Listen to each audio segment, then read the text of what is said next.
자비하신 주님께서 저희를 사랑하셔서 오늘 거룩한 주의 날을 저희에게 주시고 주님 앞에 나와 예배드리게 하여 주신 주님 감사합니다. 자비하신 주님, 우리 예배를 우리 주님께서 향내나는 제물로 기쁘게 받으시옵시고 우리에게 하나는 은혜의 시간이 되게 하여 주옵소서.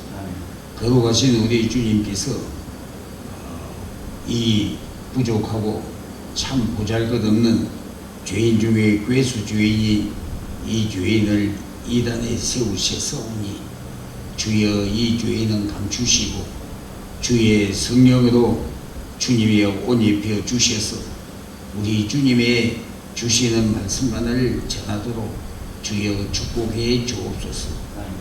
감사드리옵고 우리 구주 예수님의 이름으로 기도하옵나이다. 아멘.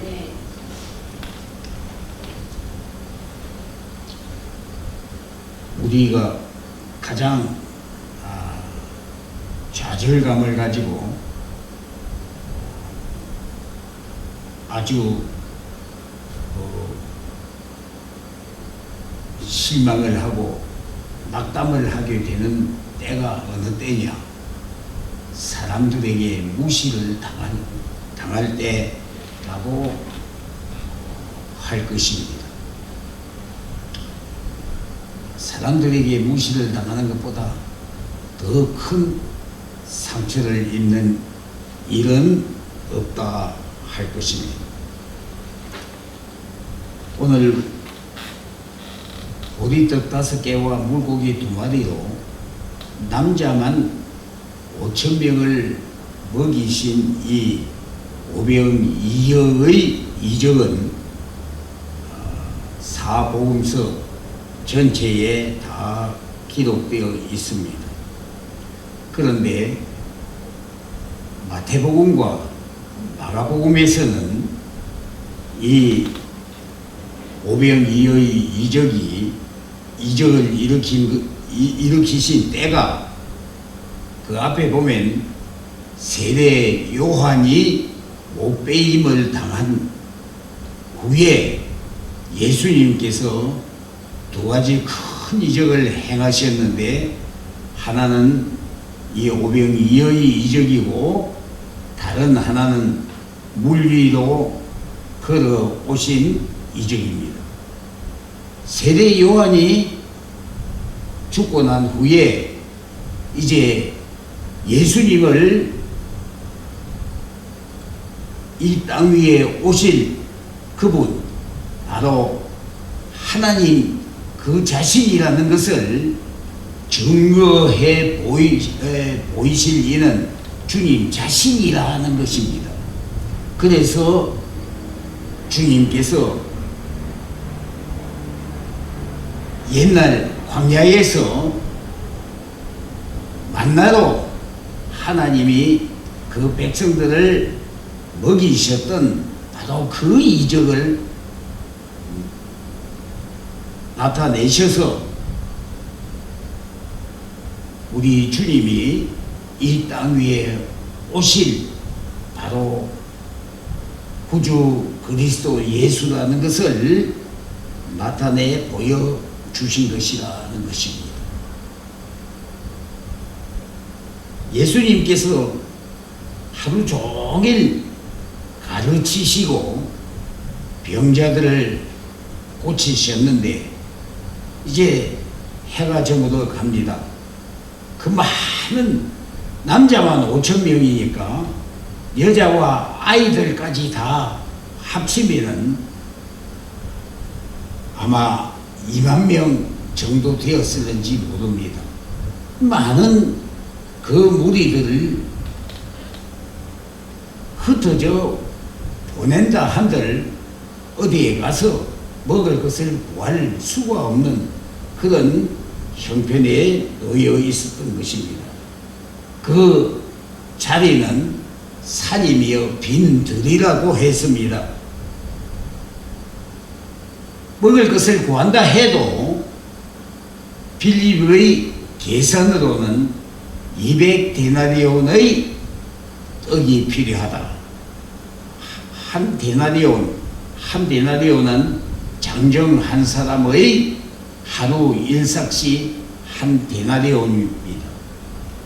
오늘날로 말하면 아마 60불에서 100불 정도 될는지, 그 200데나리온이라면 상당한 액수의 돈이 들어가야 한다라는 것을 우리에게 보여줍니다. 마가복음 6장 38절에 예수님께서 제자들에게 누가 먹을 것을 가졌는지 알아보라고 명령하셨다라고 말씀하고 있습니다. 그런데 안드레가, 어린 아이가 보리떡 5개와 물고기 2마리를 가졌다라고 예수님에게 보고했습니다. 예수님께서 모르시고 제자들에게 누가 먹을 것을 가졌는지 알아보라고 하셨을까요? 이미 예수님은 2가지 사실을 아셨습니다.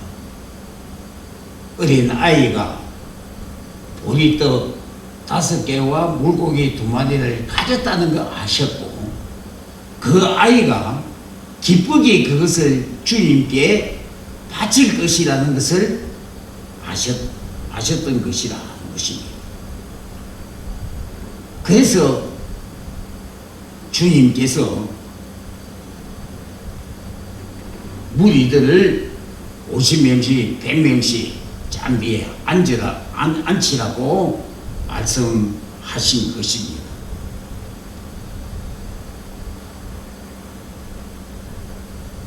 푸른 잔디에 50명씩 100명씩 이렇게 앉혔다라는 것은 오늘날 마치 이 교회들을 주님께서 보여주신 것과 같은 것이라고 할 수 있습니다.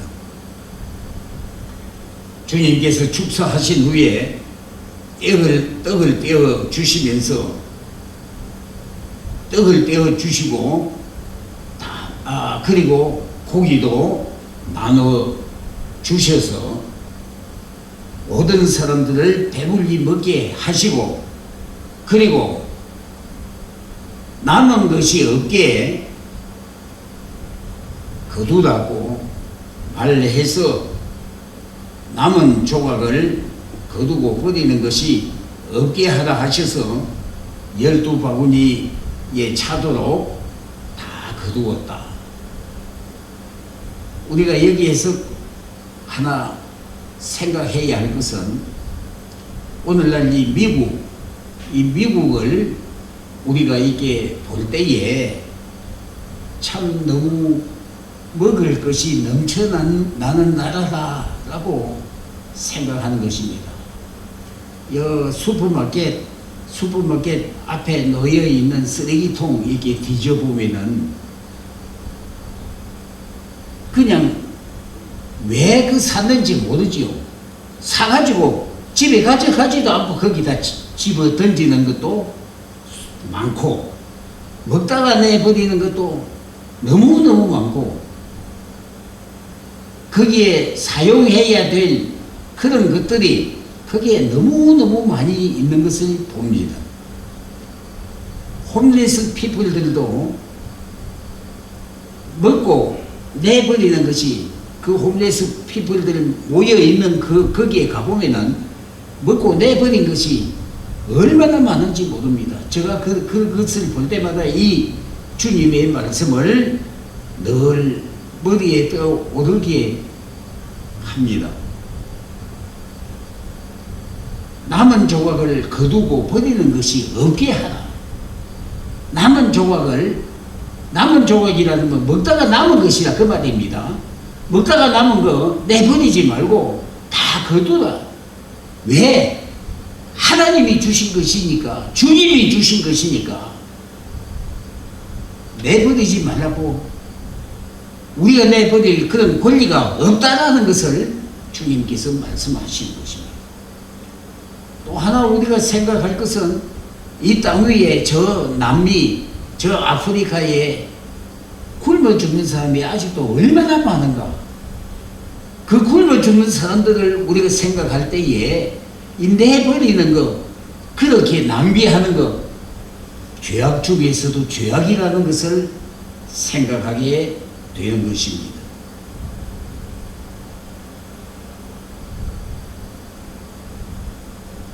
많은 무리 중에 거기에 앉아있는 나이가 얼마 되는지 모르지요. 저건 어린아이라 그렇게 말씀했습니다. 그 어린아이가 자기 먹기 위해서 보리떡 5개와 물고기 2마리 준비해 왔는데 그거 빼앗기고 나면은 자기는 먹을 것이 없다라는 것을 아이니까 그렇게 계산할 수가 있는데 이 아이가 기쁘게 그것을 주님께 드렸다라는 것입니다. 그 아이가 그렇게 주님께 드릴 줄을 우리 주님이 아신 것입니다. 우리가 때때로 의문을 갖는 것이 무엇이냐? 주님이 과연 나를 알고 계실까? 주님께서 과연 내 같은 자를 알고 계실까? 이것 때문에 우리의 신앙이 손해를 보는 일들이 많이 있다라는 것을 우리가 경험하게 되는 것입니다. 주님이 나를 알고 계시고 주님이 나를 보고 계신다라는 것을 확실히 믿는다라면은 우리의 신앙생활이 달라진다라는 것입니다. 오늘날 CCTV라는 것이 있어서 거기에 많은 것들이 범죄하고 거리에 일어나는 것들이 거기 다 담겨 있는 것을 우리가 봅니다. 그런데 그리 해도 이번에 한국의 신림동에 어떤 사람이 행인을 4사람이나 칼로 찔러서 한 사람 죽고 3사람 다쳤다 하고 하는데 그런 것이 거기에 그 CCTV에 다 담겨 있어서 그 장면을 보고 사람들이 놀랬다. 그래서 우리가 제가 사는 아파트 그 8층까지 그 많은 세대들이 거기 120유니트가 거기에 살고 있는데 거기 밑에 오피스에서 거기 그 120유니트 거기 사람들을 오고 가고 하는 그것을 앉아서 다 보고 있습니다. 인간이 만든 이런 문명의 기구도 모든 것을 다 알고 있는데 우리 주님 그것을 모르실 리가 없다. 천지를 창조하시고 무소부재하신 주님께서 그거 다 보고 계신다. 근데 CCTV가 보여줄 수 없는 것까지도 주님은 보고 계신다 라는 것을 우리가 기억해야 합니다. 사람의 마음속을 CCTV가 봅니까? 아무리 장치 많이 해놔도 사람의 마음속까지는 나타낼 수가 없습니다. 그러나 우리 주님은 우리의 마음까지 그 아이가 바칠 것이라는 그 마음까지 주님은 알고 계셨다라는 것입니다. 그것을 만약 안다라고 한다 하면은 우리에게 어떤 일이 일어나겠습니까? 주님을 두려워하는, 주님이 두려워서 죄를 짓지 못하는 그런 놀라운 변화가 일어날 것입니다. 이 지구상에 지금 인구가 60억인데 그 60억 중에 예수 믿는 소위 말하는 교회 다니는 사람이 30%라고 할 때에 약 18억이나 됩니다. 그 18억 중에 지극히 작은 자, 그리고 그 중에서도 참 죄 많은 나를 주님이 알고 계실까? 주님이 정말 나를 알고 계실까? 이 질문에 예스라고 대답할 수 있는 것은 두 가지 때문입니다.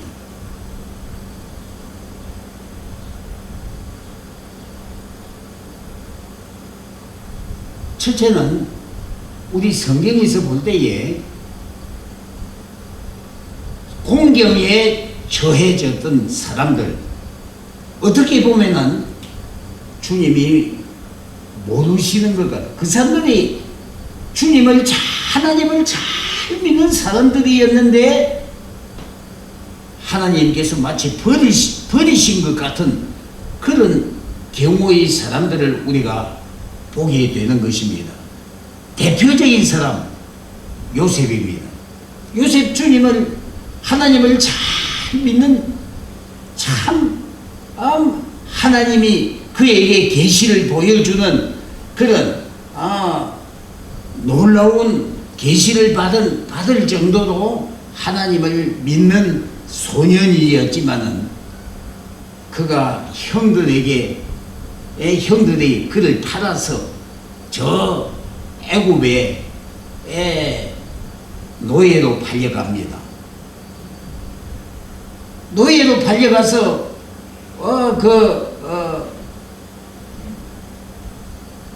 애굽 왕 바로의 이 시중 대장의 보디발 집에 팔려가서 이제 좀 무엇을 좀 인정을 받고 좀 잘 되는가 싶었는데 애매하게 또 그 보디발 아내의 모함을 받아가지고 그 왕들의 죄수들을 가두는 감옥에 갇힙니다.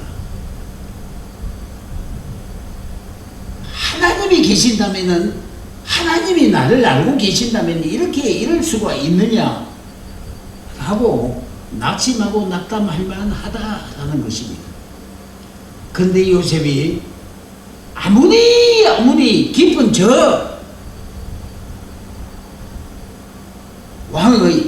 왕의 죄수들이 갇히는 감옥에까지 갔어도 그 마음에 하나님이 나를 알고 계신다, 하나님이 내 중심을 알고 계신다라는 것을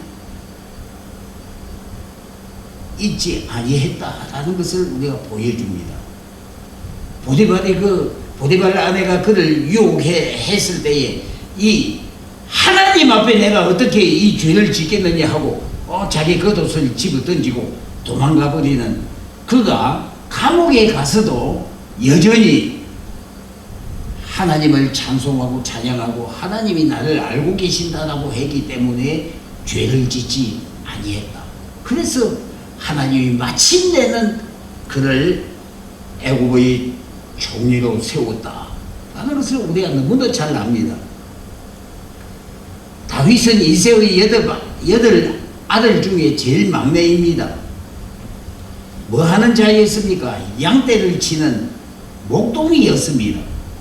그를 하나님께서 그에게 하나님이 나를 알고 계신다고 확실히 믿은 다윗을 그 7 형을 제끼고 그를 하나님이 이스라엘의 왕으로 택하신 것을 우리는 압니다. 욥은 하나님을 잘 믿는 자였습니다.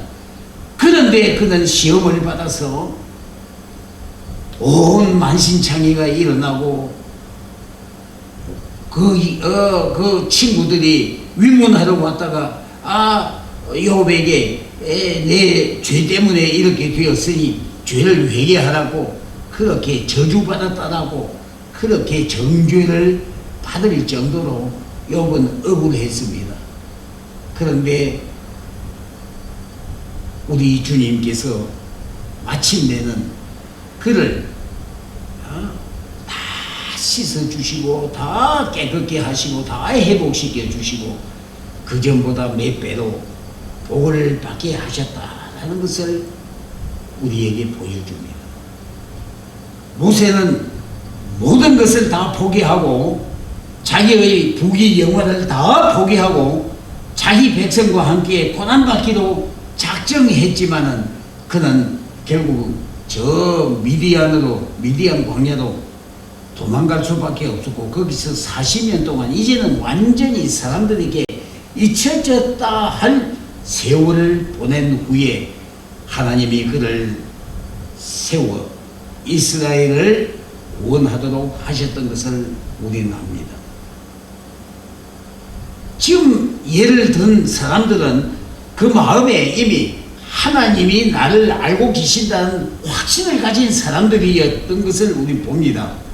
그런데 그런 것 아니고 죄를 지어서 38년 동안 그 병으로 시달린 사람에게도 주님께서 찾아가셨던 것을 우리는 이 오늘 읽은 6장 앞에 5장에 38년 된 병자를 베데스다 목가에서 주님께서 만나시고 그를 고쳐주셨던 것을 우리는 봅니다. 주님은 병자라도 그 주님께서 다시는 병에 걸리지 않도록 죄를 짓지 말라 하신 것 보면은 그가 무슨 죄를 지었는지 모르지만 죄 때문에 그가 병들었던 것임을 우리가 알 수 있습니다. 그렇게 죄를 지어서 병이 생기고 38년간이나 고통 속에 살던 사람도 주님께서 찾아가셨던 것을 우리는 봅니다. 주님 우리를 아신다라는 것입니다. 아멘. 주님은 우리를 알고 계신다. 주님은 우리 마음까지 다 살피고 계신다. 내가 어떻게 할 것인지를 주님은 다 알고 계시고 다 보고 계신다 라는 것을 우리가 생각한다면 우리의 신앙생활이 변화가 일어난다라는 것입니다. 주님이 나를 다 보고 계신다. 주님이 내 마음을 다 알고 계신다. 그런데 어떻게 변화가 안 일어나겠습니까? 안 일어난다면 그는 주님을 부인하는 자입니다. 그는 주님을 모르는 자라 그렇게 볼 수 있습니다. 주님은 우리를 알고 계신다. 주님은 나를 보고 계신다. 주님은 내 마음까지 다 살피고 계신다라는 것입니다. 두 번째로 우리가 생각할 것이 우리 삶의 체험에서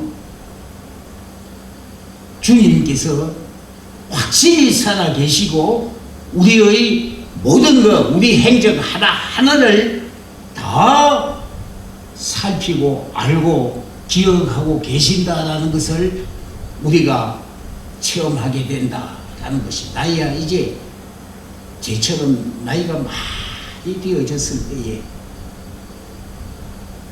우리의 지난 내가 행한 행적과 지금 내가 당하는 모든 일들과 이 대조시켜 볼 때에 하나님께서 정확하게 나의 하는 모든 대로 그대로 갚으신다라는 것을 우리는 체험하게 된다라는 것입니다.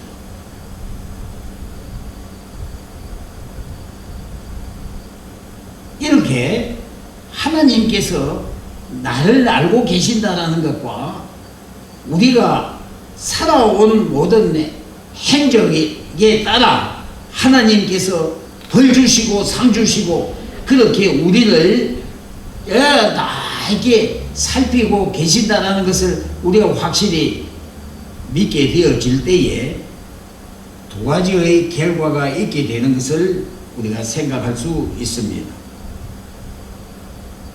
첫째는 지금까지 말씀드린 대로 하나님이 나를 보고 계신다라고 하면 내가 어떻게 되겠습니까? 내가 하나님을 경외한다. 경외한다. 영어에서는 fear라고 두려워한다라고 표현하는데 우리는 경외, 경자는 높일 경자고 외는 두려워할 겁니다. 하나님을 높이고 우리 말이 더 좋지요. 경외한다. 하나님을 높이고 하나님 앞에 벌벌 떠는 그런 삶을 살게 돼요. 두려워서 내 욕심 같으면 내 판단 같으면 저렇게 하겠는데 하나님이 보고 계시니까, 하나님이 나를 알고 계시니까, 하나님이 지금 내 마음을 살피고 계시니까 내가 하지 못한다. 나는 마치 요셉처럼 살게 되어진다라는 것입니다. 그런 요셉을 내버려 두셨습니까? 자, 왕의 제수들이 갇히는 그 감옥에서 끌어올려서 총리 대신이 되게 하신 하나님이셨다라는 것을 우리가 기억해야 합니다. 우리는 사람 많이 모이는 그 사람이 지금 사람 앞에서 우리 예배 드리는 거 아니고 하나님 앞에 예배 드리고 있다라는 것을 우리가 의식해야 한다라는 것입니다. 하나님이 우리를 다 보고 계신다. 하나님이 우리 중심을 보고 계신다. 우리가 무슨 마음을 가지고 하나님 앞에 예배 드리는지 하나님이 다 알고 계신다. 다 보고 계신다. 하나님이 언젠가는 우리를 걸음더미에서 일으켜 높이 세워주실 것을 믿어야 한다라는 것입니다. 여기에 구름대같이 사람들이 모여들게 하실 날이 멀지 아니하다라는 것을 우리가 믿을 수 있다라는 것입니다. 두 번째로 하나님이 나를 다 알고 계신다라고 할 때에 두 번째 일어나는 것은 무엇입니까? 내 가진 모든 것을 하나님께 드린다. 어린아이가 자기 먹을 것 보리떡 5개, 물고기 2마리를 다 드렸던 것과 같이 하나님이 내 마음을 아시고 하나님이 내 중심을 아시고 하나님이 나를 아신다고 할 때에 내가 가진 모든 것을 다 하나님께 드릴 수 있게 되어진다라는 것입니다. 주님께서 우리에게 말씀하시는 것은 우리가 다른 사람에게 베푼 적 주님이 우리가 베푼 그 몇 배로 우리에게 갚아주신다라는 흔들고 눌러서 채워서 주신다라고 그렇게 말씀하신 것을 우리가 기억해야 하는 것입니다. 우리가 받을 것이라 생각하는 계산적인 것 아니고 우리가 그렇게 주실 것이다 그것 아니고 내게 이것을 가지게 해 주시니까 주님 것이니까 주님이시니까 주님 것을 주님께 드린다라는 그 확신을 가지고 주님께 드려야 하는데 우리가 그렇게 할 때에 그렇게 살 때에 주님은 우리에게 그 모든 것을 복으로 축복으로 되돌려 주신다라는 말씀인 것입니다. 주님이 과연 나를 알고 계실까? 확실히 주님은 나를 알고 계신다. 주님이 나를 보고 계실까? 주님은 확실히 나를 보고 계신다. 주님께서 내 마음을 아실까? 주님은 확실히 내 마음까지 다 알고 계신다. 우리가 믿어야 한다라는 것입니다. 믿을 때에 우리는 주님을 경외하게 되어져서 무엇을 하든지 먹든지 마시든지 무엇을 하든지 주님의 영광을 위하여 주님이 이것을 기뻐하실까? 주님께서 이것을 좋아하실까? 생각하면서 주님이 기뻐하시는 대로 주님께서 좋아하시는 대로 그렇게 행할 수 있게 되어지고 그리고 우리의 가진 모든 것을 다 주님께 드려서 주님을 섬길 수 있는 그런 믿음이 있게 되어진다라는 것을 오늘 우리에게 말씀해 주시는 것입니다. 아무쪼록 우리들이 다시 이 말씀을 잘 마음속에 새겨서 우리가 어려울 때에, 특별히 어려울 때에 주님이 나를 아실까? 주님 지금 우리를 다 보고 계시고 여기에 앉아서 우리가 우리의 마음 전부를 다 주님께 드려서 예배하고 있는 우리의 모습, 우리의 마음을 알고 계신다는 것을 기억하셔야 할 것입니다. 같이 기도하겠습니다. 자비하신 주님, 감사합니다. 나 같은 자를 참 주님이여 이 땅 위에서 죄인 중에 괴수 죄인이 참 못나고 미련하고 부족한 이 죄인을 주님께서 아시고 이렇게 귀한 교회를 섬기도록 하신 주님 감사합니다. 자비하신 주님, 아무쪼록 우리를 주님이여 불쌍히 여겨 주시옵시고 긍휼히 여겨 주셔서 우리 주님께서 우리를 붙잡아 주시고 우리에게도 은혜를 베푸시고 자비를 베푸시고 주님이여 풍성케 해 주시옵시기 간절히 기도드리옵고 우리 구주 예수님의 이름으로 기도하옵나이다. 아멘.